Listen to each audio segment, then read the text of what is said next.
तो अमरूद में हम लोग चर्चा कर रहे थे, लास्ट क्लास में हम लोगों ने बात की थी शनिवार को, कि पहला पार्ट हम लोगों ने डिस्कशन कर लिया था। सेकेंड पार्ट बड़ा जबरदस्त है और एग्जाम में क्वेश्चन आपसे यहां से ज्यादातर मिलते हैं सेकेंड पार्ट से।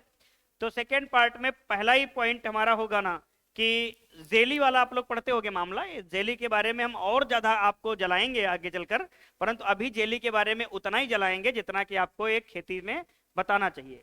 तो क्वेश्चन ये आ जाता है कि अच्छी जेली किससे बनाई जाती है? अमरूद से बनाई जाती है, तो हमको पता है। अब अगर एग्जामिनर पूछ ले किस प्रकार के अमरूद से बनाई जाती है, कच्चे अमरूद से, पके अमरूद से, या अत्यधिक पके अमरूद से, ठीक, वहां पर आप इधर उधर देखने लगोगे कि अरे ये क्या पूछ लिया हमसे, तो 200 डिग्री बुखार चढ़ा दिया। तो ये वाली समस्याएं हमारे सामने आए उससे पहले कि हम इन चीजों को ऐसा पढ़ के चलें कि हम आगे निकल जाएं। और ये हॉर्टिकल्चर का हम तुमको इस प्रकार से मैटर दे रहे हैं कि यही नहीं बल्कि आप एग्जाम कोई भी बैठो जिसमें हॉर्टिकल्चर दे रखा हो, आप बेहिजक आप बैठना और एग्जाम का एनालिसिस करना, आपको सारे प्रश्न वहां से मिल जाएंगे। एक आध प्रश्न की तो मैं गारंटी नहीं लेता क्योंकि मैं भी एक इंसान ही हूं और एनालिसिस के बेस पे ही आपसे बोल सकता हूं, परंतु ज्यादातर केसेस में हम आपको बता सकते हैं कि 99.9% केसेस में आपको क्वेश्चन मिलेगा पेपर में, आप प्रीवियस ईयर कोई भी उठाओगे मिल जाएगा। रही बात अपने एजीटीए के एग्जाम की, तो ग्रेजुएट लेवल का एग्जाम है, बहुत ज्यादा डीप आपके नहीं जाएगा और बहुत ज्यादा हल्का भी नहीं आएगा। इसमें कई ऐसे बच्चे होंगे जो यूपी कैटेड के नोट से भी टीए की तैयारी कर रहे होंगे, तो यूपी कैटेड नोट से थोड़ा सा लेवल आगे बढ़ के आएगा, ये ध्यान देना।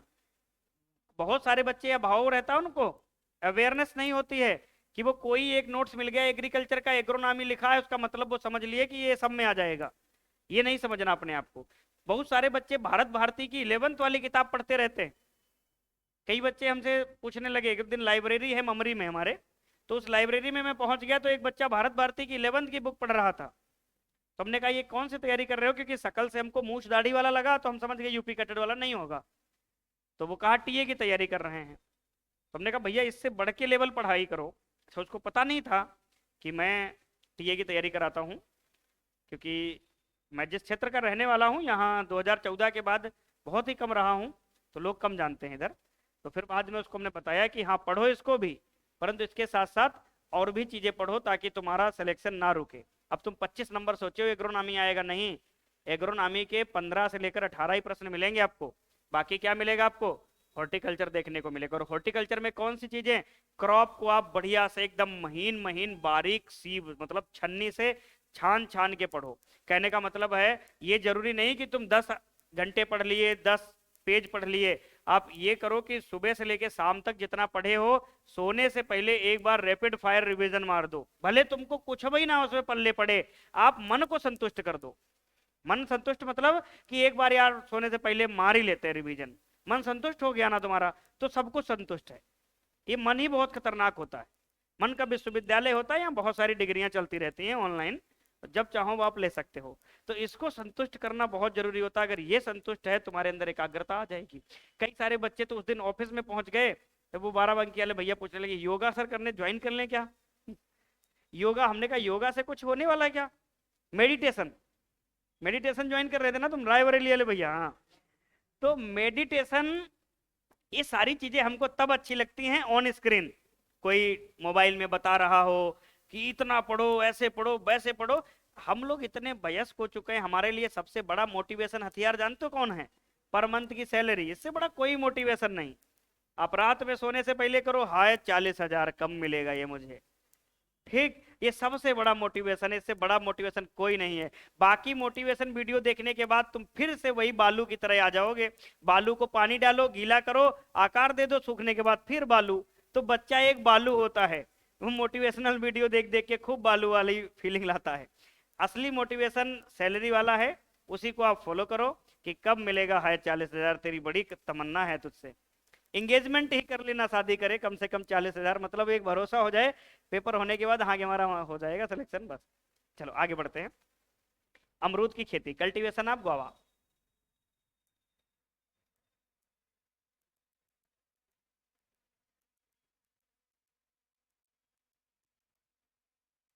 और ये तुम लोग 8वां वेतन और ग्रेड पे बढ़ने बढ़ने की हलचल के पीछे मत पड़ा करो।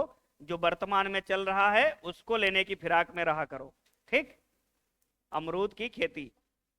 हम वो आपको लाइन बताते नहीं है कि जो सामने है वो नंगा है, पेट वाले को राजकुमार बनाने की जो उम्मीदें हैं।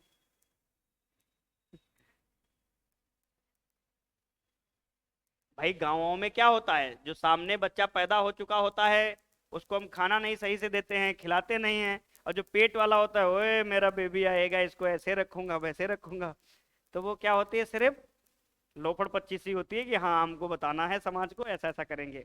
अब आते हैं अमरूद की खेती में। तो हम 3 प्रकार के अमरूद आपको बना के बताते हैं।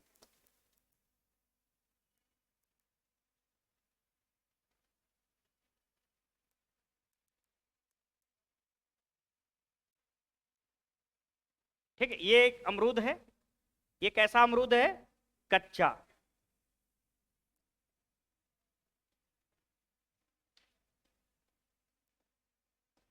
कच्चा अमरूद है। अच्छा, कच्चा अमरूद जो होगा वो कैसा दिखेगा हमको? ग्रीन दिखेगा, हरा हरा दिखेगा कच्चा अमरूद। गांव में लोग क्या पसंद करते हैं? कच्चा अमरूद पसंद करते हैं। शहर वाले क्या पसंद करते हैं? पका अमरूद पसंद करते हैं। नहीं समझे? ठीक, हाँ वही। तो ये एक अमरूद है हमारे पास, कैसा? कच्चा। एक अमरूद हमारे पास ऐसा है, पका हुआ।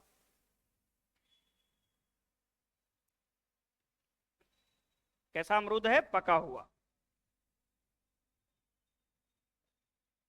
और जब ये पका हुआ अमरूद होगा तो जाहिर सी बात है हल्का सा पीला होगा और हल्का सा हरा होगा।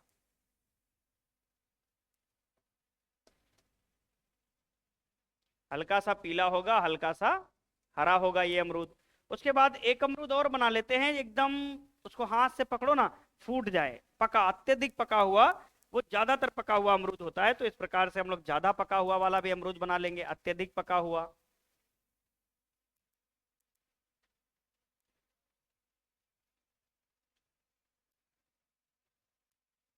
ये क्या होगा? अत्यधिक पका हुआ।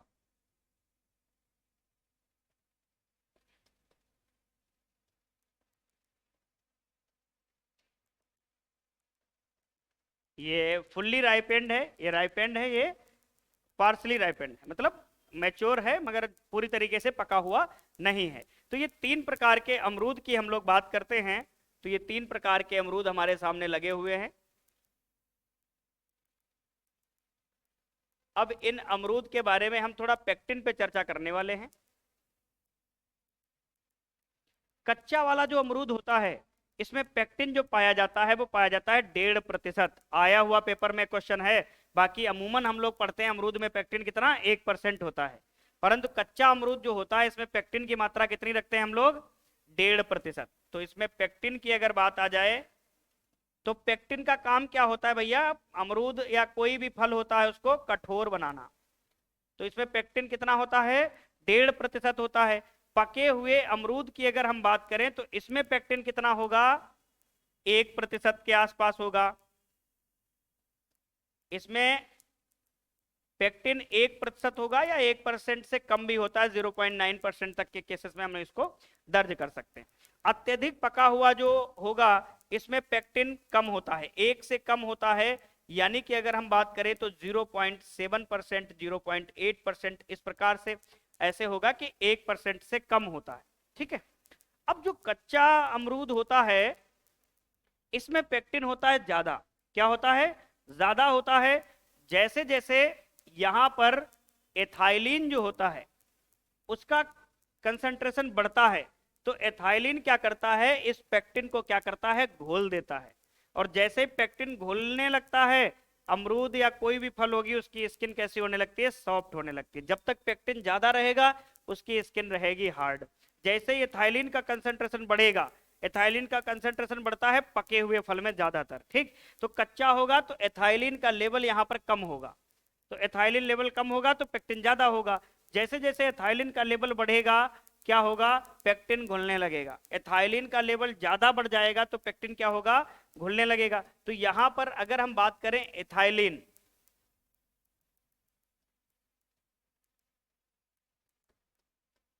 तो एथाइलिन क्या करता है, ये पेक्टिन को घोलता है। क्या करता है? पेक्टिन को घोल देता है। पेक्टिन को घोल देता है। जब पेक्टिन को घोल देगा तो एथाइलिन बढ़ेगा, पेक्टिन की मात्रा कम होने लगेगी। यहां पर अगर हम बात करें तो एथाइलिन का कंसंट्रेशन क्या होगा, बढ़ेगा, और पेक्टिन का कंसंट्रेशन कम होने लगेगा। यहां पर भी क्या होगा, एथाइलिन का कंसंट्रेशन बढ़ेगा और पेक्टिन की मामला कम होती चली जाएगी।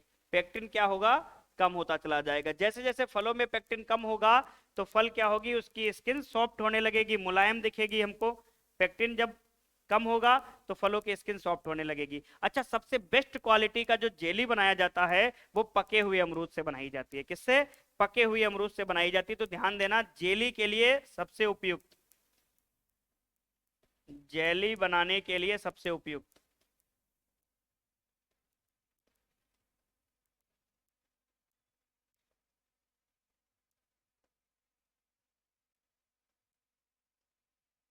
समझ गए कि जेली बनाने के लिए भाई साहब क्या सबसे उपयुक्त अच्छा है, पका हुआ अमरूद अच्छा है। जेली क्या होती है, एक अर्धठोस होती है। क्या होती है, अर्धठोस। उसको जमने के लिए ही पेक्टिन रिस्पॉन्सिबल होता है। ठीक है, अगर जमेगा पेक्टिन, जेली अच्छी नहीं होगी तो पूरी तरीके से जमेगी नहीं, कहीं छुटी रह जाएगी।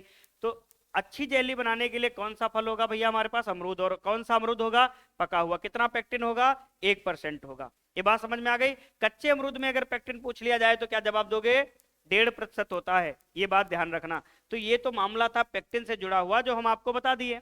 अब आगे बढ़ेंगे और भी अगले कुछ स्लाइड में चलेंगे जहां पर हम आपको बताएंगे कि अमरूद में क्या क्या पाया जाता है। फिर उसके आगे और भी चीजें हम बढ़ते हुए चलेंगे, अच्छी अच्छी चीजों पर चर्चा करते हुए आगे वैरायटी और डिजीज पेस्ट वगैरह की चर्चा कर लेंगे। छोटा सा लेक्चर होगा, परंतु यह है कि आप साथ साथ में अगर याद करते चलोगे तो हमको लगता है कि ज्यादा अच्छा रहेगा। ठीक, ये चीजें लिख गया सबका। हाँ, आज तो मौसम इतना बढ़िया है ना कि कितना भी कठिन पढ़ा दिया जाए सब याद कर लेंगे हम लोग। सही कह रहेंगे नहीं, नहीं कह रहे हैं? अरे मन से कम एक्टिव रहा करो। मन पे किसने जादू कर दिया तुम्हारे, यही नहीं पता है क्यों? चलो बात करते हैं, अमरूद में टीएसएस की बात कर लेते हैं। अमरूद में टीएसएस, हमने टीएसएस की बात की थी आम में, कितनी बात कर ली थी, 20 डिग्री। ठीक है, एक स्पेशल वैरायटी हमने बात कर ली थी जेवियर, जिसमें कितनी थी, 24 डिग्री। अमरूद में टीएसएस की बात करते हैं तो 8 से 10 या 8 से 12 डिग्री तक आपको टीएसएस देखने को मिलता है। और टीएसएस को मापते किससे हैं, रिफ्रैक्टोमीटर से।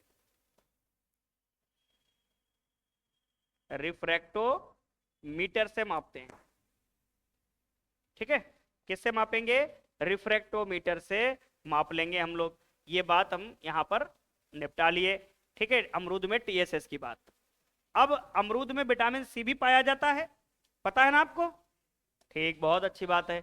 अमरूद में क्या पाया जाएगा, विटामिन सी पाया जाएगा। अच्छा, इसको विटामिन सी, विटामिन सी, तुम जो भी लिखना चाहो आप लिख सकते हो। तो विटामिन सी का जो इसमें मात्रा रहती है वो लगभग लगभग 300 mg पर 100 ग्राम रहती है। अच्छा, सर्वाधिक विटामिन सी की अगर हम बात कर लें तो किस में पाई जाएगी भैया, बारबेडास चेरी में पाई जाती है, उसके बाद आंवले में पाई जाती है। ठीक है, फिर उसके बाद अमरूद आ जाता है। तो कभी कभी सीक्वेंस पूछ लेगा विटामिन सी का, तो सीक्वेंस भी हम इधर लिख लेंगे। क्या लिख लेंगे, इधर मामला बना लेंगे विटामिन सी का। और सबसे पहली बात हम लिख लेंगे बारबेडास चेरी, बारबेडास चेरी। एक और होता है कामू कामू, परंतु उसको हम लोग लिखेंगे नहीं, हम लोग बारबेडास चेरी से ही बात करेंगे। उसके बाद आंवले की बात कर लेंगे। आंवला जो भैया अपने प्रतापगढ़ डिस्ट्रिक्ट में सबसे ज्यादा होता है, और प्रतापगढ़ यूपी में भी है और राजस्थान में भी है। ठीक, ध्यान देना। तो यूपी वाले प्रतापगढ़ की हम बात कर रहे हैं। आंवले के बाद अमरूद।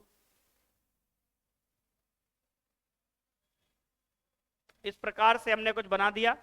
तो बारबेडास चेरी में जो विटामिन सी मिलेगी आपको वो 1000 से लेकर के 4000 आईयू के आसपास इसमें विटामिन सी मिलेगी। ठीक है, आईयू। उसके बाद आंवले में 630 mg के आसपास इसमें विटामिन सी मिलेगी, 630 mg पर 100 ग्राम। और वही अमरूद की अगर हम बात करें तो कितना मिलेगा हमको, 300 mg पर 100 ग्राम। ये तो हमारा क्या हो गया, विटामिन सी का मामला हो गया। अब अमरूद में जब विटामिन सी इतना पाया जा रहा है तो ये स्कर्वी रोग से बचाता है। क्या बचाता है? स्कर्वी रोग से बचाएगा। स्कर्वी रोग से बचाता है कौन? अमरूद। जितने भी विटामिन सी वाले हैं सारे बचाएंगे, परंतु ऑप्शन में अगर अमरूद हो और बाकी ये फल ऊपर वाले ना हो तो हम उत्तर क्या लगा के आएंगे? अमरूद वाला लगा के चले आएंगे। अमरूद में रेशा पूछ ले तो कितना बताओगे? रेशा, फाइबर, फाइबर कितना होता है? 6.9%, या कभी कभी 7% दे देगा तो घबराना नहीं, बात एक ही। ठीक है, चाहे वो 6.9% दे दे या 7% दे दे, एक ही चीज होती है। उपज की बात कर लेते हैं, तो उपज हालांकि पूछा नहीं जाता है, उपज की बात कर लेते हैं इल्ड की, कि हर जगह आपको अलग अलग डाइवर्सिटी मिलेगी। पता लगा कहीं तुम और पढ़ लो, कहो मार्ट साहब रुको जरा, इसमें तो तुमने आपने इतना पढ़ा दिया और हम तो यहाँ ये पढ़ लिए हैं, किसको सही माने?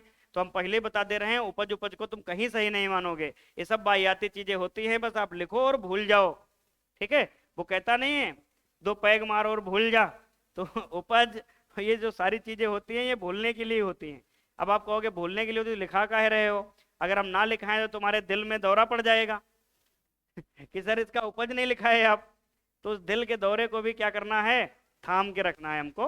तो उपज कितना मिलेगा आपको? 80 से 100 केजी, 80 से 100 केजी पर पेड़। ठीक है, ये आपकी उपज आ गई। अब बात सबसे इंपॉर्टेंट आती है स्टोरेज की, मतलब भंडारण। यहां से क्वेश्चन निकल के आता है, स्टोरेज। तो स्टोरेज की बात कर लेते हैं, तो सबसे पहली बात आता है मतलब पार्सली मैच्योर।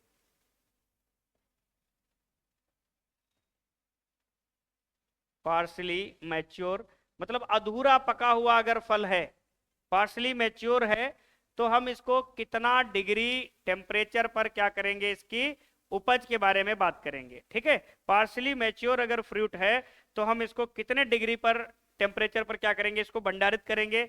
तो हम इसकी बात कर लेते हैं, 8 से लेकर के 10 डिग्री सेल्सियस पर भंडारित करेंगे। और कितने दिन के लिए भंडारित करेंगे? 2 से लेकर 3 वीक तक हम इसको अपने पास स्टोर करके रखेंगे, 2 से 3 सप्ताह के लिए। रिलेटिव ह्यूमिडिटी की अगर हम बात करें तो 90 to 95% रिलेटिव ह्यूमिडिटी भी यहां पर हम लोग देखते हैं। अब बात करते हैं फुल्ली राइपेंड,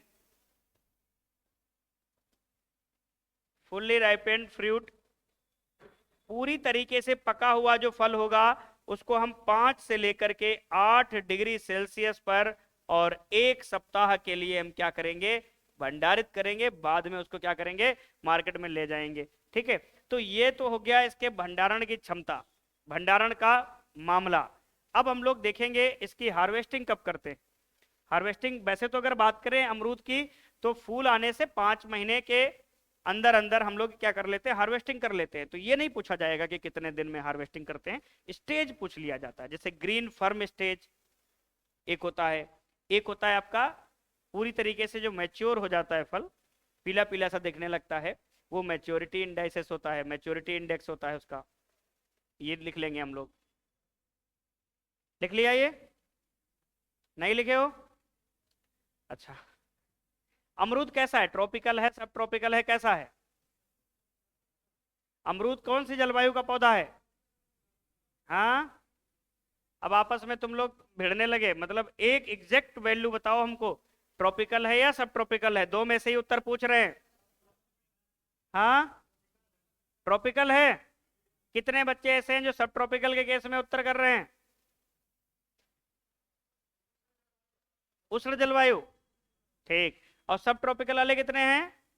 एक बात दोनों लोग देख लेना कौन सही कौन गलत, बाकी हमको तो पता ही है कौन गलत। ठीक, चलिए आगे बात करते हैं अगले पॉइंट पर।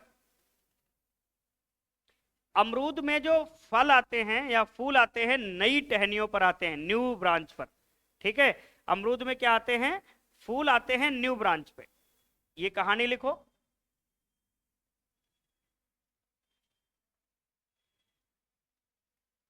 अमरूद में जो फूल होंगे या फ्लावर होगा वो कहाँ आएगा, न्यू ब्रांच पे आएगा, नई नई शाखाओं पे आएगा। आप जितना अमरूद काटते हुए चले जाओगे आपको उतना नई नई शाखाओं पर क्या मिलेंगे, फूल देखने को मिलेंगे। नई नई शाखाओं पे फूल आएगा, इसका मतलब ट्रेनिंग एंड प्रूनिंग की आवश्यकता पड़ेगी।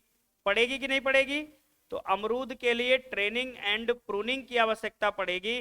तो ट्रेनिंग और प्रूनिंग जो है अमरूद में कब करेंगे, स्प्रिंग सीजन में करेंगे। कब करेंगे, बसंत ऋतु, वसंत ऋतु में करेंगे। अंग्रेजी में इसको बोलेंगे स्प्रिंग सीजन। कई बार क्वेश्चन आया हुआ है यहां से कि अमरूद में ट्रेनिंग और प्रूनिंग जो है वो कब करते हैं, तो बसंत ऋतु में करते हैं। अब बात आती ट्रेनिंग क्या होता है, प्रूनिंग क्या होता है। ठीक है, ट्रेनिंग और प्रूनिंग क्या होता है? तो ट्रेनिंग का मतलब होता है हैवी कटाई छटाई कर लेना, प्रूनिंग का मतलब होता है लाइट। फ्रूट की क्वालिटी अगर बढ़ानी होती है तो प्रूनिंग की जाती है, पौधे को डिजीज वगैरह से बचाना रहता है और पौधे को सेप वगैरह देना रहता है, तो ट्रेनिंग रहता है। तो अमरूद में कई बार पूछा गया कि ट्रेनिंग सिस्टम कौन सा अपनाते हैं, तो मॉडिफाइड लीडर सिस्टम। कौन सा, मॉडिफाइड लीडर सिस्टम। अभी हम बताते हैं ये होता क्या है। मॉडिफाइड लीडर सिस्टम, ये ट्रेनिंग का इसमें तरीका अपनाते हैं। ट्रेनिंग करने की मुख्य 3 विधियां होती हैं। एक होता है open leader system. Open leader system का होता है पेड़ होता है उसको पूरा ओपन कर देते हैं, पूरा ऊपर से ओपन कर देते हैं, सूर्य की किरणें पूरा पेड़ के हर भाग पे पड़ती हैं। मतलब ओपन लीडर सिस्टम की अगर हम बात करें तो इस प्रकार से कुछ पेड़ होता है, ये मान लो पेड़ है, इस प्रकार से पूरा पेड़ आपको ओपन लीडर सिस्टम वाला दिखेगा, जिस पर सूर्य की किरणें पूरा आपके इस पर आ जाएंगी, तो इसको बोलते हैं ओपन लीडर सिस्टम। एक होता है सेंट्रल लीडर सिस्टम, इसमें क्या होता है इस प्रकार से, और मेन जो होता है इसको बढ़ावा दिया जाता है सेंट्रल पोर्शन को। ये सेंट्रल लीडर सिस्टम होता है, ये ओपन लीडर सिस्टम होता है। इन्हीं के बीच का जो भाग होता है वो होता है मॉडिफाइड लीडर सिस्टम। यहाँ पर पेड़ खुला भी होता है और सेंट्रल पोर्शन भी बरकरार रहता है, तो दोनों के मध्य का भाग कौन सा होता है, हमारा सेंट्रल लीडर सिस्टम होता है। तो अमरूद में सधाई के लिए कौन सा तरीका अपनाया जाता है, सेंट्रल लीडर सिस्टम अपनाया जाता है। कब किया जाता है आपको पता है, स्प्रिंग सीजन में किया जाता है। ठीक, उसके बाद अगर हम बात करें अमरूद क्लाइमेट्रिक है या नॉन क्लाइमेट्रिक है, कैसा है, क्लाइमेट्रिक फ्रूट है। कैसा है, क्लाइमेट्रिक फ्रूट है अमरूद। कैसे, आप कच्चा तोड़ के लाओगे तब भी क्या होगा, पक जाता है, रेस्पिरेशन होता रहेगा, अमरूद क्या होगा, पक जाएगा। ठीक, तो आप ध्यान दे लेना कि अमरूद कैसा होता है, क्लाइमेट्रिक फ्रूट होता है। कैसा होता है, क्लाइमेट्रिक फ्रूट होता है। ये बात आप समझ गए अच्छी तरीके से।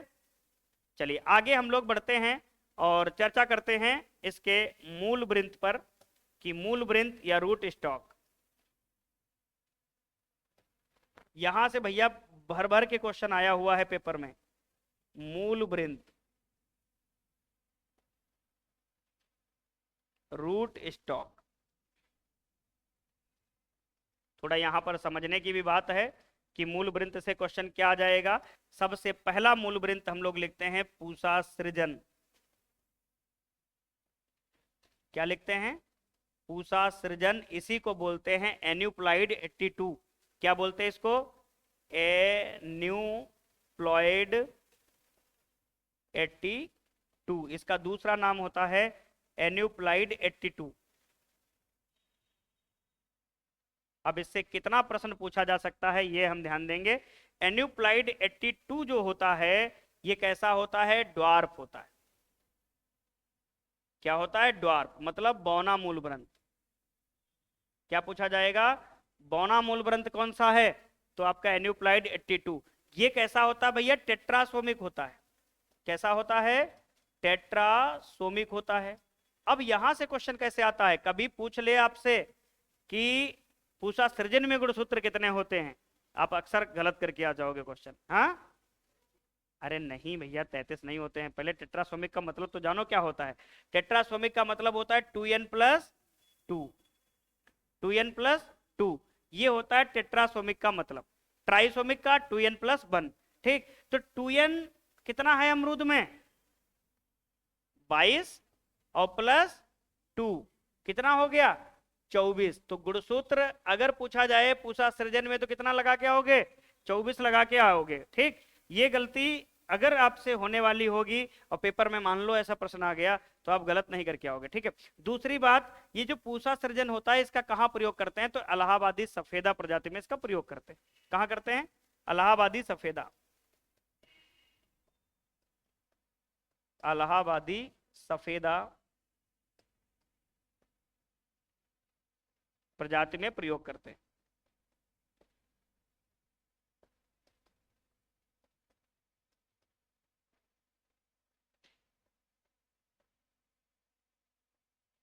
ठीक, किसमें प्रयोग करेंगे?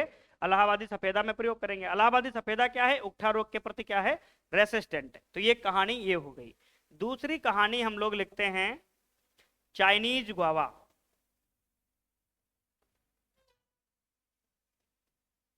चाइनीज गुआवा, ये मामला क्या है भैया चाइनीज गुआवा का? ये भी क्या है? एक बौना मूल ग्रंथ है। ठीक है, ये भी क्या है? एक बौना मूल ग्रंथ है।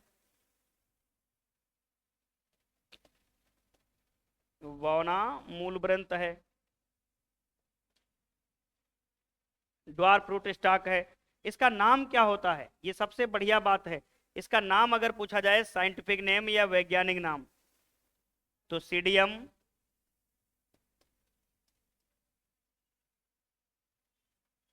सीडियम फीड रिच सथेलियनम। याद कर लेना, भूलना नहीं इसको, बहुत लंबा सा नाम है। और ये क्या है भैया? चाइनीज गुआवा है। क्या है? चाइनीज गुआवा है। रूट स्टॉक है, मोना रूट स्टॉक है। आप याद ना करना, फेडरिक याद कर लेना, बस आप पेपर में लगाइए होगे। ठीक है, आपको बस टिक ही तो करना है।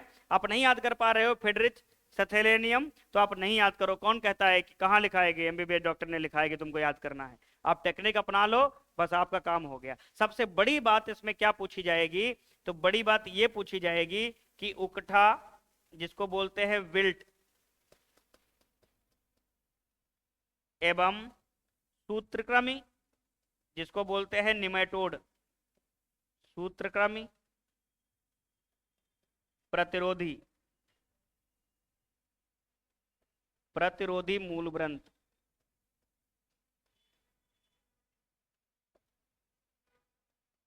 और एक आपको हम एमसीक्यू वाली क्लास में करा दिए थे, स्ट्रॉबेरी रूट स्टॉक। कराए थे कि नहीं कराए थे?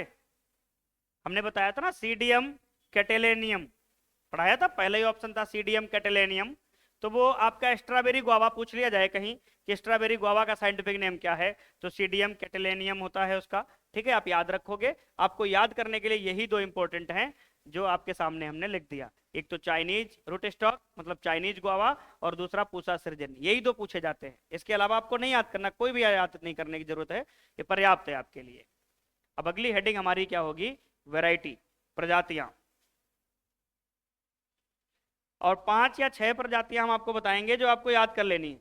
बाकी आप भूल जाना कि आपको पढ़ना भी है कुछ। बस इंपॉर्टेंट इंपॉर्टेंट पढ़ते हुए चलो और निकल चलो अपने एग्जाम को क्रैक करते हुए।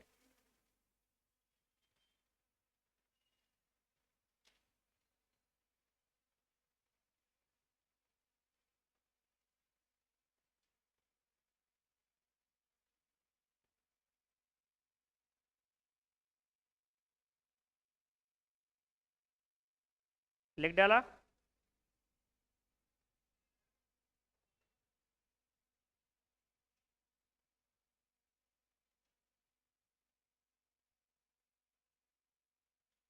चलो आगे बढ़े। हेडिंग डालो प्रजातियां, वैरायटीज।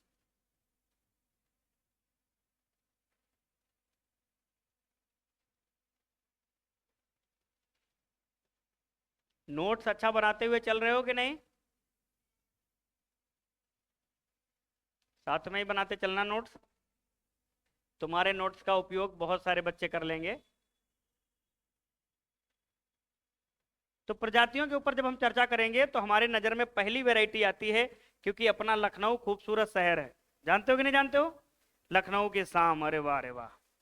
लखनऊ में और भी चीज़ें बहुत सारी हैं, गोमती रिवर फ्रंट, और आपको टहलने वाली इतनी बढ़िया चीज़ें मिल जाएंगी। आप सोचोगे कि यार लखनऊ मिल जाए घूमने के लिए।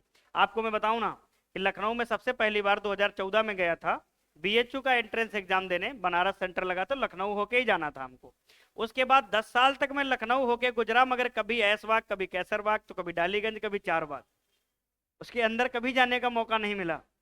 इस बार 2024-25 में मैंने लखनऊ को लखनऊ की तरह घूमा, लगा कि वास्तविक लखनऊ है, जबकि हमारे यहाँ से 140-50 किलोमीटर की दूरी है। तो 10 साल में वहीं से गुजरा, कभी घूमने का मौका नहीं मिला, कहीं एयरपोर्ट तो कहीं रेलवे स्टेशन, यही सब चलता रहा कि हाँ इधर उधर जाना रहा। क्योंकि कहीं से जब आओ बाहर से तो घूमने का मन नहीं करता है, जब फुल तरीके से घूमने के मूड में जाओ। अब जैसे तुम लोग एजीटीए का पेपर दे लोगे ना, तो अगर पेपर बहुत अच्छा हुआ तुम्हारा, तो तुम्हारे पैर, तुम्हारा पॉकेट रुकेगा ही नहीं, घूमते रहो घूमते रहो, क्योंकि जॉब के बाद क्या होगा, घूम नहीं पाओगे अच्छे से, पहले घूम लो बढ़िया। तो अब प्रजातियों के ऊपर चर्चा करते हैं। तो सबसे पहली बात आती है L49। L49 जिसको हम क्या कहते हैं, सरदार ग्वावा, सरदार ग्वावा। L49 या सरदार ग्वावा, इसको लखनऊ 49 भी कहेंगे आप, जाहिर सी बात है लखनऊ 49 लिखाना पड़ेगा क्या, L49 मतलब लखनऊ 49। अब ये हुआ क्या, इसको इलाहाबादी सफेदा से क्या किया गया, विकसित किया गया। किससे विकसित किया गया, इलाहाबादी सफेदा से। तो इसका चयन अगर बात करें तो कहां से होगा, इलाहाबादी सफेदा, इलाहाबादी सफेदा। सफेदा बोल दिया तो क्या होगा, इसको काटोगे तो इसके अंदर गूदा कैसे निकलेगा, सफेद निकलेगा। और भैया इसको विकसित किसने किया, तो इस वैरायटी को अगर विकसित करने का श्रेय जाता है तो डॉक्टर चीमा, डॉक्टर सीमा नहीं, सीमा का चचेरे भाई चीमा। तो डॉक्टर चीमा कहां से विकसित किए, 1927 में इसको विकसित किए। और वो क्षेत्र पड़ता है पुणे, और पुणे कहां पड़ता है भैया, महाराष्ट्र में पड़ता है। भारत की आर्थिक राजधानी भी क्या हो, महाराष्ट्र ही होती है, ठीक है। तो अब ये सारी बातें हमने समझ लिया कि विकसित हुआ। अब सबसे भयंकर क्वेश्चन आता है, भयंकर मोस्ट इंपोर्टेंट क्वेश्चन, ये ब्रॉन्जिंग दहे की विकार के प्रति क्या होती है, प्रतिरोधी होती है। तो लिखेंगे ब्रॉन्जिंग डिसऑर्डर के प्रति रेसिस्टेंट वैरायटी, ठीक है। किसके प्रति, ब्रॉन्जिंग। अब ये ब्रॉन्जिंग भैया डिसऑर्डर किसकी वजह से होता है, जिंक की कमी से। किसकी कमी से होता है, जिंक की कमी से होता है, जिंक या जस्ता की कमी से।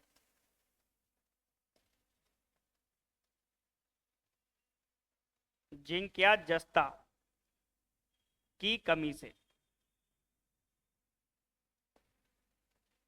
तो आपको ये भी पता चल गया साथ में कि ब्रॉन्जिंग वाली कहानी यहां पर निपटा ली गई। अब दूसरी बात करते हैं हम लोग, इलाहाबादी सफेदा को भी देख लेते हैं यहीं पे।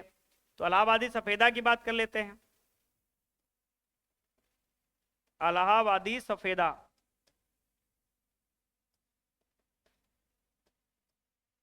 इलाहाबादी जो सफेदा है ये किसके प्रति रेसिस्टेंट है, तो बिल्ट रोग के प्रति प्रतिरोधी। यहां से क्वेश्चन आएगा, बिल्ट डिजीज रेसिस्टेंट,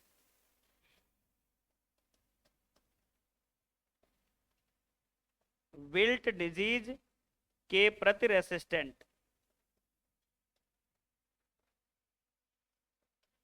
अमरूद की भयंकर बीमारी कौन सी है, विल्ट, ठीक है, उकठा, जो कि कवक के द्वारा होता है। अभी आगे हम इसके बारे में बताएंगे कि विल्ट जो डिजीज है उसके प्रति क्या होता है, रेसिस्टेंट वैरायटी होती है, कौन सी, इलाहाबादी सफेदा। उसके बाद हम बात करते हैं चित्तीदार, ये भी किसकी है वैरायटी, अमरूद की है, चित्तीदार। इस पे क्या होता है, चित्तीदार पे फल पर धब्बे पड़े होते हैं लाल रंग के, चित्तियां पड़ी रहती हैं। तो लिख लेंगे फलों पर लाल धब्बे, ये किस पर पड़े होंगे, चित्तीदार वैरायटी पर पड़े होंगे। तो चित्तीदार पूछ लिया जाए तो वैरायटी आप किसकी लगाओगे? आपको पता होना चाहिए किसकी वैरायटी लगाओगे? अमरूद की वैरायटी लगाओगे। हमने कितनी वैरायटी आपको लिखा दी? लखनऊ 49 जिसको सरदार गुआवा कहते हैं, इलाहाबादी सफेदा, उसके बाद चित्तीदार। अभी और कुछ वैरायटियां लिखाऊंगा जो मोस्ट इंपॉर्टेंट हैं। एक एक वैरायटी को आप ध्यान में रखते हुए चलोगे, कंफ्यूजन कहाँ आएगी वो भी हम बता देंगे। अर्का मृदुला में सबसे बड़ी कंफ्यूजन आती है, ठीक है। अर्का मृदुला और एक मृदुला होती वैरायटी। तो जब मृदुला पूछी जाती है तो अमरूद ठोक के आते हैं, अर्का मृदुला पूछी जाती है तो अनार ठोक के आते हैं। मृदुला मतलब 3 अक्षर, अनार मतलब 3 अक्षर, ठीक। आप ऐसे निपटा दोगे उसको। और अर्का मृदुला एक में लिखोगे, आ से आ, माँ से अमरूद, इसको निपटा दोगे तो थोड़ी इन। हाँ, खाली मृदुला अनार की 3 अक्षर जोड़ो। बचपन में जैसे हमको लेंस पढ़ाए जाते थे, उत्तल अवतल में बहुत बड़ा कंफ्यूज होता था। दूरदृष्टि दोष मतलब 2 अक्षर, लेंस कौन सा प्रयोग करेंगे? उत्तल मतलब 3 अक्षर, निकट के 3 अक्षर, लेंस कौन सा प्रयोग करेंगे? 4 अक्षर मतलब अवतल। ये मामला दूर, कहां तक याद करें? तो ऐसे ट्रिक बना लेते थे हम लोग। तो मृदुला की भी ट्रिक हम बना रखे हैं, 3 अक्षर मतलब अनार 3 अक्षर, अमरूद में 4 होते हैं तो अमरूद की हो ही नहीं सकती। यही बड़ी कंफ्यूजन होती है वेराइटियों में। ऐसे तुमको हम बहुत अच्छी अच्छी ट्रिक बताएंगे हॉर्टिकल्चर में, धीरे धीरे सारी चीजें आगे बढ़े। परंतु तुम इतने खतरनाक आदी हो जाते हो ना ट्रिक के, फिर वो पूरा वाला मेथड तुमको याद नहीं आता। ट्रिक क्यों मुनीष? ट्रिक मिल जाए हमको। हाँ, जब ट्रिक लिखवाते ये पार्थ यहीं रत रोको, यहीं ये युद्ध भूमि है हमारी। लगाओ ब्रह्मास्त्र। चलो अब देखते हैं आगे। एक वैरायटी लिखते हैं जहां से क्वेश्चन आता है, ललित।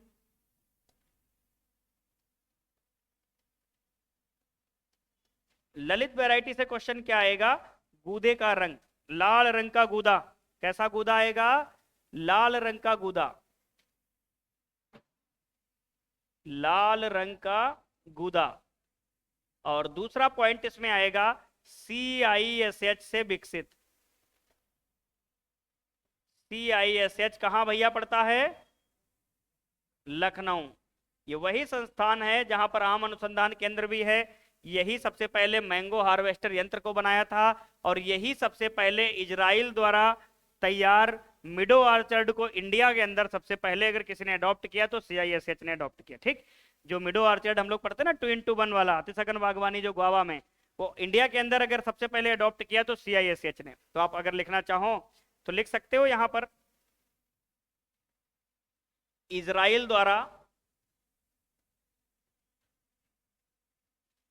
विकसित,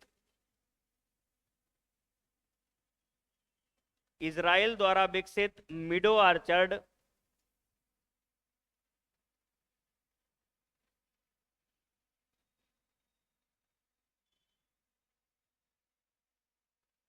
टेक्निक, इजराइल द्वारा विकसित मिडो आर्चर्ड टेक्निक को फर्स्ट टाइम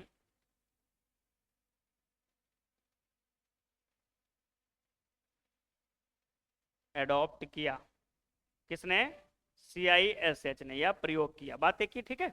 तो आप यहां से भी देख सकते हो कि इंडिया में मिडो आर्चर्ड को सबसे पहले किसने अपनाया? तो CISH ने अपनाया। सेंट्रल इंस्टीट्यूट ऑफ सब ट्रॉपिकल हॉर्टिकल्चर, ठीक है। तो कहाँ है? अपनी राजधानी क्षेत्र लखनऊ में। तो ललित के बारे में हमने इतनी सारी बातें कर ली। उसके बाद क्वेश्चन आता है, हजीरा एक वेराइटी होती है, बिहार के लिए ज्यादा फेमस होती है। कौन सी? हजीरा।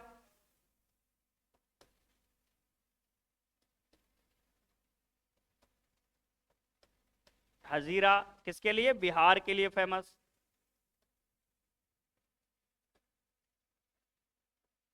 बिहार के लिए फेमस वैरायटी है, ठीक है। उसके बाद हम लोग बात करते हैं एप्पल कलर।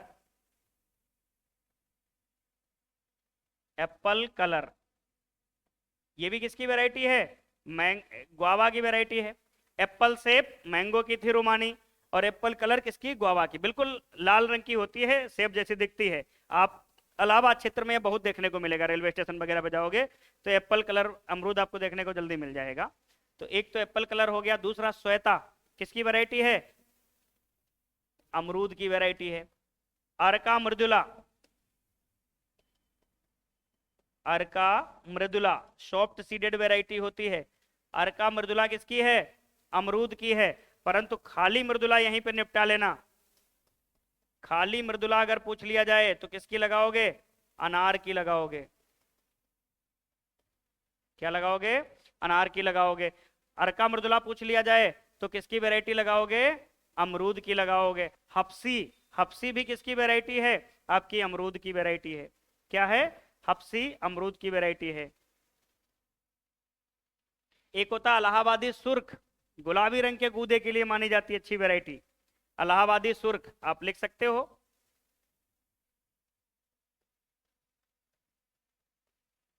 इलाहाबादी सुर्ख या सुरखा कहीं कहीं लिखा मिलेगा। गुलाबी रंग के गूदे के लिए फेमस, या गुलाबी रंग का गूदा,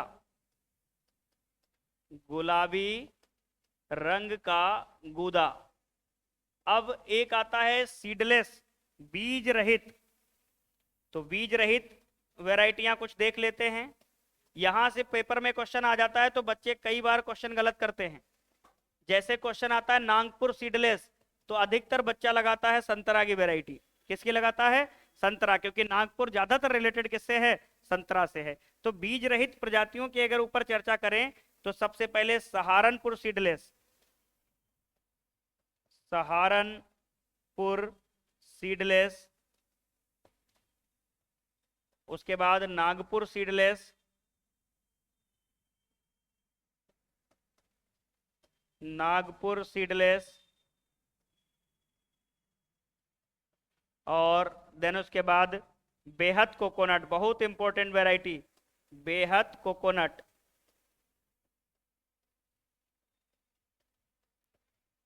बेहद कोकोनट, ठीक।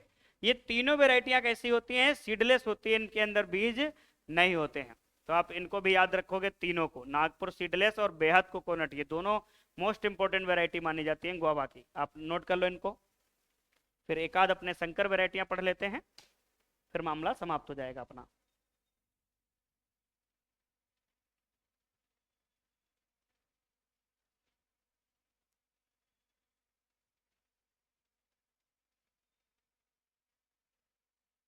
लिख डाले हो?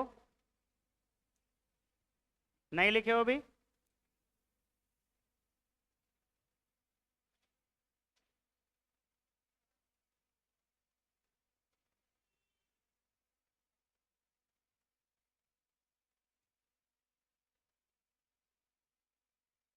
आगे बढ़ा जाए?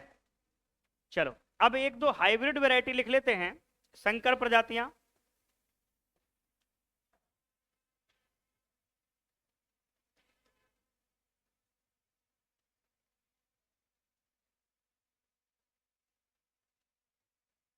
हाइब्रिड वैरायटी, ठीक है। तो संकर प्रजातियों के ऊपर अगर हम चर्चा करें तो सबसे पहले आ जाती है अर्का अमूल्य, अर्का अमूल्य। उसके बाद कोहीर सफेदा, कोहीर सफेदा। उसके बाद सफेदा जाम, सफेदा जाम। और हिसार सुर्ख, हिसार सुर्ख। ये सब वैरायटियां कैसी हैं? ये आपकी अमरूद की वैरायटियां हैं। किसकी वैरायटियां हैं? अमरूद की। जितनी भी इंपॉर्टेंट इंपॉर्टेंट वैरायटियां थी अमरूद की वो हमने आपको लिखा दी। इसमें से कोहीर सफेदा, सफेदा जाम, ये ज्यादातर इंपॉर्टेंट है। इनका क्रॉस भी एक दूसरे से मिलता जुलता है। इसका आपका कोहीर इंटू इलाहाबादी सफेदा, और इसका इलाहाबादी सफेदा इंटू कोहीर, दोनों का आपस में क्रॉस है। क्रॉस नहीं इसमें पूछा जाता है। तो आप बस इतना ध्यान देना कि हाँ, ये वैरायटियां हमने इतनी इतनी प्रकार की पढ़ डाली। अब गुआवा का प्रोडक्शन अगर हम बात कर लें, लीडिंग स्टेट अमरूद का उत्पादन,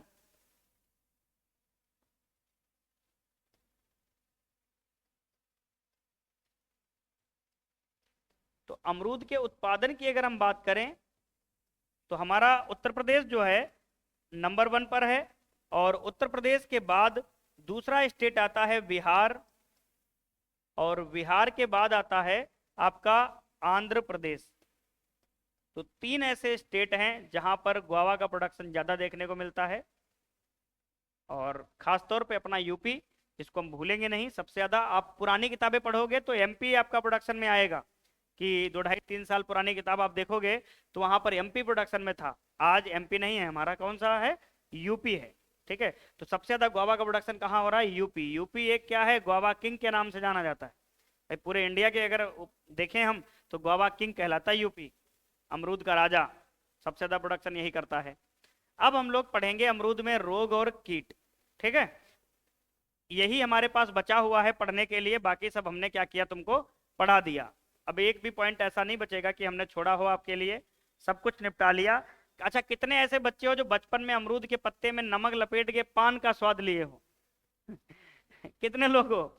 लखीमपुर क्षेत्र वाले ज्यादा बच्चे पान जैसा समझते थे, अमरूद के पत्ते तोड़े, उसमें नमक लगाया, थोड़ा बहुत आइटम डाला, पान समझ लेते थे उसको, गोल गोल लपेट के मुंह में खा लिए। मतलब कोई पान की फीलिंग नहीं दे रहा है, परंतु मने मन पान खाने की फीलिंग ले रहे हैं। कितने ऐसे बच्चे थे जो किए थे? बहुत, काफी बच्चे किए होंगे। हाँ, तुमने भी किया था ना। हाँ, तुमको दिन और रात में अंतर नहीं पता है। हमको लगता है ऐसा। अच्छा, 3 बजे उठ जाते हो, सोते कब हो? 11 बजे सोते हो और 3 बजे उठ जाते हो? आदमी हो? मानव हो? चेक करवा लो, कहीं हो सकता है ऊपर से ऊपर से कहीं कोई दैवीय शक्ति के रूप में उभरे हुए हो। ऐसा नहीं है? अच्छा, गलतियां वलतियां कर लेते हो कभी थोड़ी बहुत? हाँ। हाँ, तब तब मानव हो तो ठीक। चलो कोई नहीं। अब हम लोग बात करेंगे, देखो फिजियोलॉजिकल डिसऑर्डर जो था ब्रॉन्जिंग, वो तो हमने पढ़ लिया। पढ़ लिया कि नहीं पढ़ लिया? अब उसको क्या लिखा है, दोबारा वही लिखाना। अब सीधा रोग पढ़ लेते हैं, डिजीज।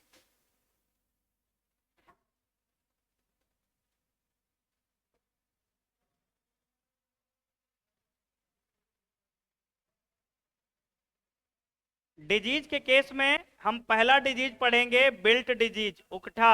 ए, उकठा। आवाज नहीं करो तुम लोग, बहुत अच्छे बच्चे हो।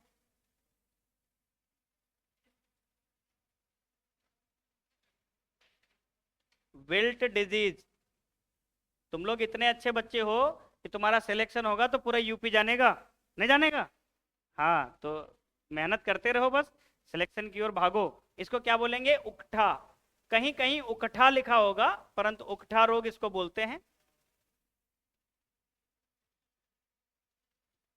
हाँ, ठीक है। उकठा रोग की बात करेंगे तो ये किसके द्वारा होगा? सबसे पहले भैया हम बात कर लेते हैं कि ये किसके द्वारा होगा। कवक के द्वारा होता है। किसके द्वारा होता है? कवक के द्वारा होता है। कवक का नाम क्या होता है? फ्यूजेरियम। ठीक है, ऑक्सीस्पोरियम वेराइटी सीडी। भाई सीडीआई जिसको बोलते हैं, सीडीआई लिखते हैं हिंदी में, अंग्रेजी में सीडी। तो क्या होता है कवक का नाम? फ्यूजेरियम ऑक्सीस्पोरियम।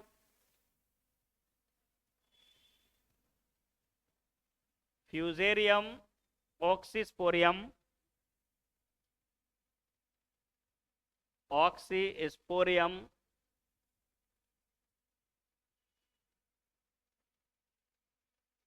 वैरायटी सीडाई।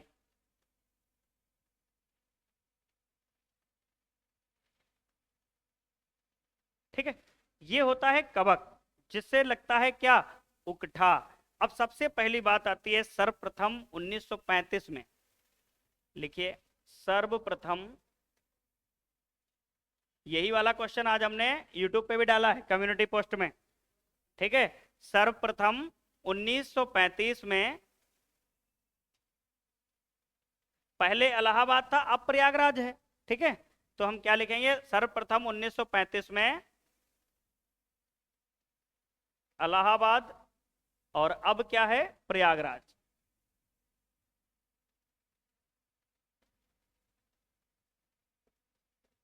अब प्रयागराज में देखा गया।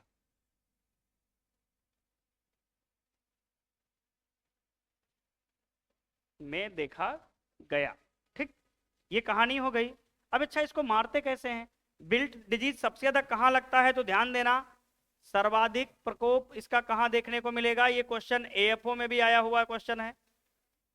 सर्वाधिक प्रकोप एल्केलाइन सॉइल, अगर मैं इसको एसिडिक सॉइल में लगा दें तो क्या होगा? इसका प्रकोप कम हो जाएगा। तो कई बार क्वेश्चन आता है कि अमरूद को उकठा रोग से बचाने के लिए किस प्रकार की मिट्टी में इसको लगाते हैं?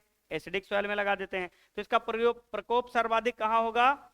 एल्केलाइन सॉइल में इसका प्रकोप ज्यादा होगा। एल्केलाइन मतलब क्षारीय मृदा, क्षारीय मृदा में इसका क्या होगा? प्रकोप ज्यादा होगा। अब इससे रेसिस्टेंट तो हमने वैरायटी लिखाई है, प्रतिरोधी प्रजाति तो हमने लिखाया, क्या लिखाया? इलाहाबादी सफेदा। और प्रतिरोधी मूलवृंत भी लिखाया, चाइनीज गुआवा। लिखाया या नहीं लिखाया? तो यहां पर लिखाने की कोई आवश्यकता नहीं है। आवश्यकता है? नहीं है। तो इसका प्रयोग करने के लिए क्या करेंगे? हम इसको न्यूट्रलाइज कर देंगे। तो क्या प्रयोग करेंगे? चूना प्रयोग कर लेंगे। तो अगर हम इसका उपाय सोचें कि उपाय क्या करेंगे, तो प्रतिरोधी प्रजाति उगाएंगे।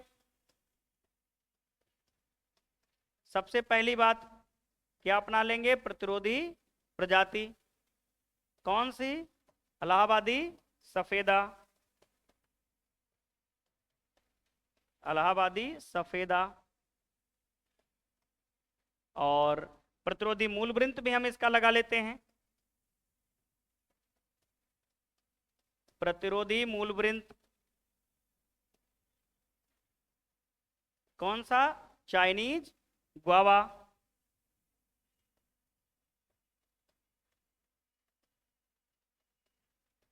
और क्या प्रयोग कर लेंगे? चूना का प्रयोग कर लेते हैं। किसका?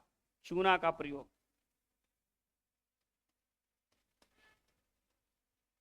ठीक है, चूना का प्रयोग हम लोग कर लेंगे धीरे धीरे से हम इसको न्यूट्रलाइज करने के लिए, या हम और भी इसमें प्रयोग कर सकते हैं।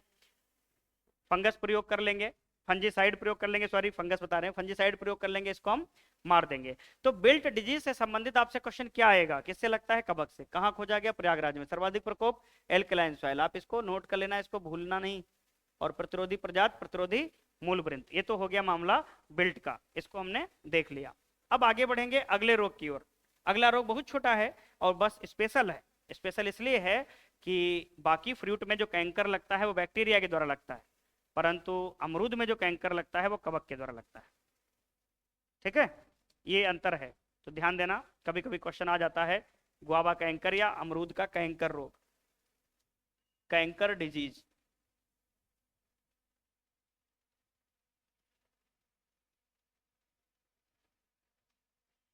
कैंकर रोग,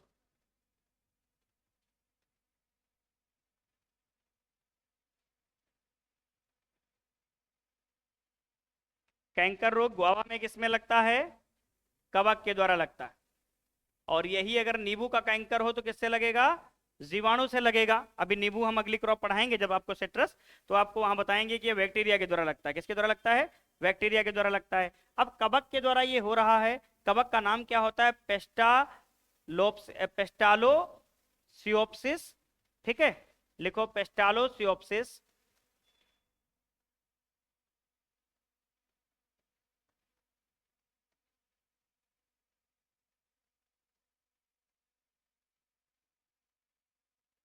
स्पेसीज, ये एक कवक का नाम होता है, इसके द्वारा ये रोग लगता है। आपको नाम ना याद हो कोई बात नहीं, किसी ने नहीं बताया आपको कि नाम याद करना है।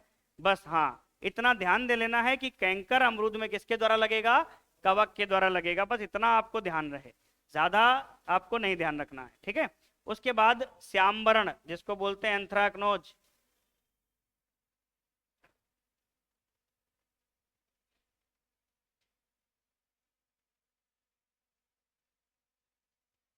Anthracnose disease.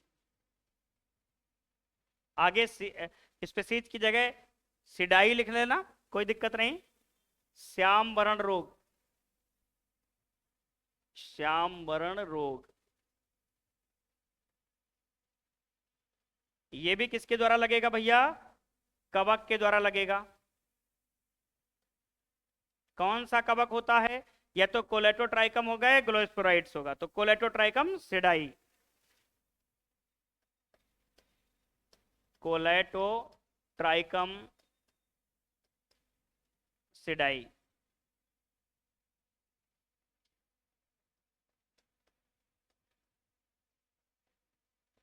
ये क्या हो गया मामला, इसके डिजीज का मामला हो गया।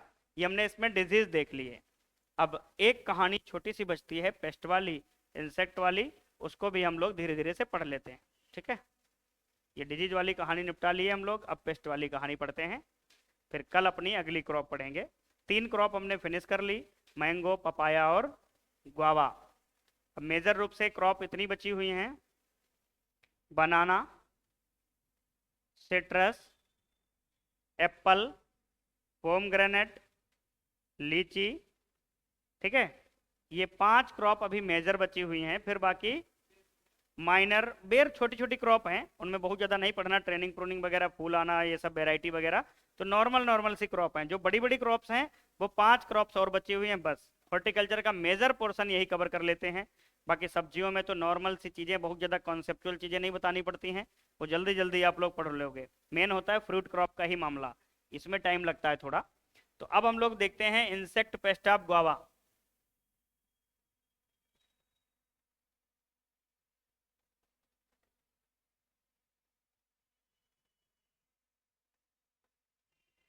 अमरूद के कीट पतंग।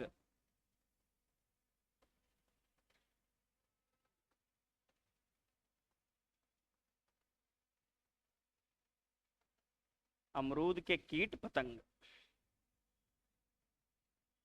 सबसे पहले लिखेंगे गुआवा फ्रूट फ्लाई, अमरूद फल मक्खी। यहीं से क्वेश्चन सबसे ज्यादा भर भर के आता है, guava fruit fly. Fruit fly आपका आम में भी लगता है, फ्लाई है तो किस में आएगा, डिप्टेरा में आएगा, फल मक्खी है। तो गुआवा फ्रूट फ्लाई का जो साइंटिफिक नेम होता है बैक्टोसेरा स्पीसीज।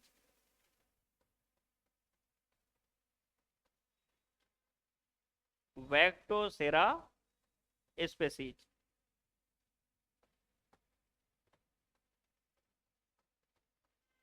क्वेश्चन क्या आता है कि ये डैमेज कब करता है, तो जब अधपका अमरूद होता है उस टाइप पे, ये पूछा गया, पार्सली मैच्योर जो फ्रूट होता है तब डैमेज करता है। तो आक्रमण कब करेगा, अधपके अवस्था पर, अधपके फलों पर। तो इसका आक्रमण कब होता है, अधपके फलों पर इसका आक्रमण होता है। क्वेश्चन बहुत अच्छा पूछा जाता है कि ये अंडा कहां देती है, तो फल के अंदर, फल के अंदर देगी। परंतु यहीं से एक क्वेश्चन और बदल के जाता है कि प्यूपा कहां देगी, मृदा में। यहां से क्वेश्चन बदल जाता है। फल मक्खी में तो अधिकतर बच्चे याद कर लेते हैं कि फल में देगी, फल में देगी, क्या देगी, अंडा या प्यूपा। क्वेश्चन आ जाता है प्यूपा, और बच्चे सब भयंकर मार के आते हैं फल के अंदर। तो ये थोड़ा ध्यान देंगे, ये प्यूपा के अंदर देगी। इसको भगाना है तो क्या करेंगे भैया, मिट्टी का तेल, केरोसिन का तेल प्रयोग कर लेंगे, या हम कोई पेस्टिसाइड प्रयोग कर लेंगे, इस कीड़े को भगा देंगे। ठीक है, तो ये मामला इसका इतना आता है। उसके बाद एक और इंसेक्ट आ जाता है, बार्क ईटर कैटरपिलर। वार्क ईटर कैटरपिलर मतलब छाल खाने वाला क्या होगा, तितली, तिल्ली, इल्ली, छाल खाने वाला इल्ली, जो एकदम बार्क ईटर कैटरपिलर होगा, सूंडी होगी जो इसकी अमरूद की छाल को खाएगी, एकदम गड्ढा गड्ढा बना देती है तने पे, हल्की नाली सी बनाती चली जाती है। आप कभी अमरूद के पेड़ के पास जाना गौर से, आप देखना पतली सी नाली बनी होगी, डार्क कलर की होगी, वो बार्क ईटर कैटरपिलर का प्रकोप होता है। इसका नाम क्या होता है, इंडारवेल्ला, ठीक है, टेट्रोनिस, या इंडारवेल्ला क्वाड्रिनोटाटा, इसके नाम होते हैं। बड़े अजीबोगरीब नाम रखते हैं इनके लोग। तो इसका नाम क्या लिख लेंगे हम लोग साइंटिफिक, इंडारवेल्ला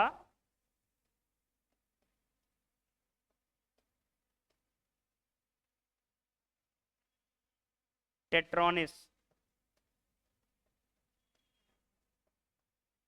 टेट्रोनिस, ये बार कीटर कैटरपिलर का नाम होता है। ठीक है, किसका नाम होता है, वार कीटर कैटरपिलर। ये हो गया पेस्ट। बाकी स्केल इंसेक्ट भी इसमें लगता है, पाल्विनोवोरा, सिडाई करके।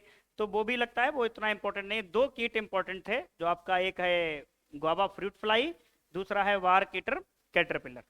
ये अपने गुआवा की कल्टीवेशन को हम लोगों ने कंप्लीट कर लिया। कल अपने न्यू क्रॉप पढ़ेंगे, अगली क्रॉप, इवन बनाना या सिट्रस, दोनों में से कोई एक क्रॉप अपने कल निपटा लेंगे, ठीक है। और ध्यान देना कि जो पहले से 3 क्रॉप हम लोग पढ़ चुके हैं उनका रिवीजन बहुत जरूरी है। यदि आप रिवीजन नहीं करोगे तो एक टाइम ऐसा आएगा कि बहुत ज़्यादा लेंदी हो जाएगा मामला, फिर तुम इसमें नहीं तैर पाओगे। जब पानी कम होता है तो तैरना सीखा जाता है, पानी जब ज़्यादा हो जाएगा तो तुमको पता ही नहीं चलेगा कहाँ से तैरें कहाँ से निकलें, आप डूब जाओगे उसी समंदर में। तो अभी पानी कम है, अभी आप धीरे धीरे धीरे धीरे धीरे धीरे क्या होगा, स्टेप वाली चढ़ाई चढ़ सकते हो।